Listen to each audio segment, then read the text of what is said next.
Do you judge people by their looks? And can their looks tell a story? Well, they can. But are you able to tell that story?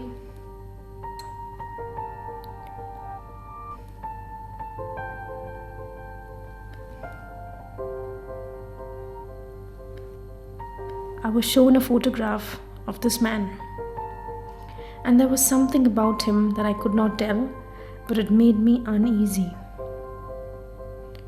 My brother felt the same on seeing the photograph, and hence we decided to put off the proposal. You see, I'm 29 and yet to be married, and my dad's college mate has taken it upon himself to find me a groom. I was told he is an engineer who is doing very well for himself. But the highlight for my family was that he underwent some surgery, details of which they were unclear about.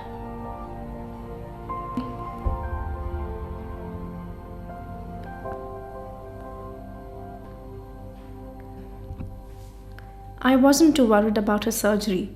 For all you know, it might have been a lipoma excision. The highlight for me was that he was 27 and was willing to see me. So I decided to clear the air right away. Did he know my age? He did. It's just that he was actually 37. 37? Why so late? He had everything to be married.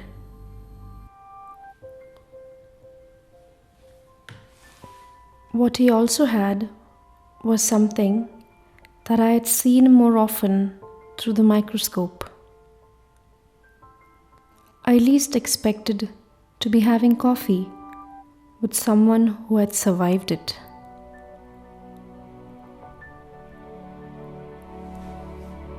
He appeared normal, but the prime years of his life was stolen by a lymphoma.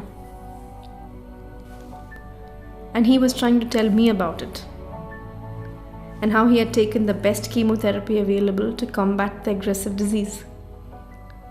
But after studying medicine for 12 years now, do you think he could teach me about lymphomas?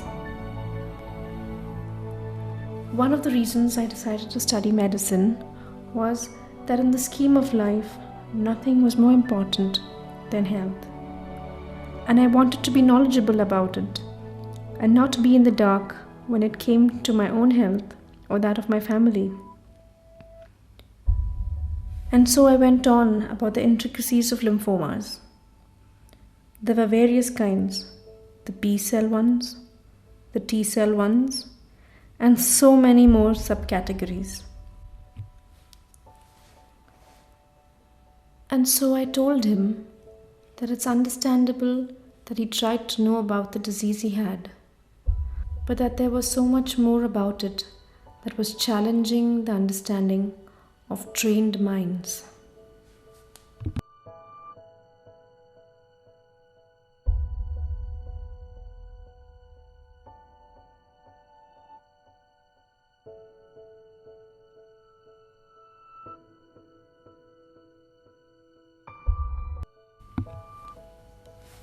We spoke of general things as we drove back, like our childhood days and sports.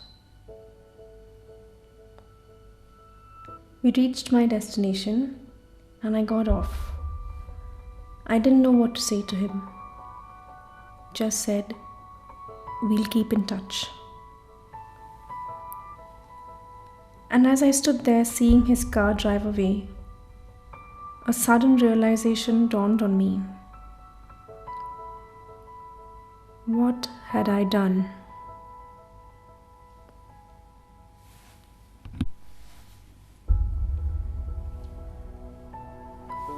I had said so much.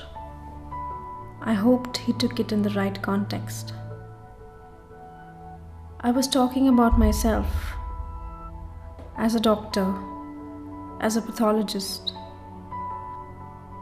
and the complex issues we face in diagnosing lymphomas. I did not intend to shatter the confidence he had gained to live again and be a survivor and be ready to go on with life and get married. I never intended to make him feel that he had a complex issue to deal with. But I had said so much without weighing my words. I didn't expect him to call back. He never did. We all have various facets, and we learn to juggle with them as required. I'm a doctor, a pathologist, a teacher, a student, a daughter, a sister, a friend, and the list can go on.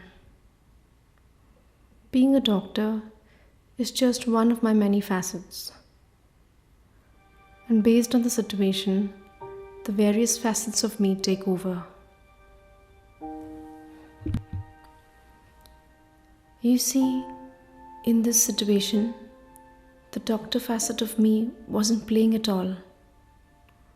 In my mind, I had set out to meet a potential friend, and I was just sharing my views of the story. But I've realized that the doctor facet of me is always going to influence all the other facets of my life. That evening taught me a lesson for a lifetime.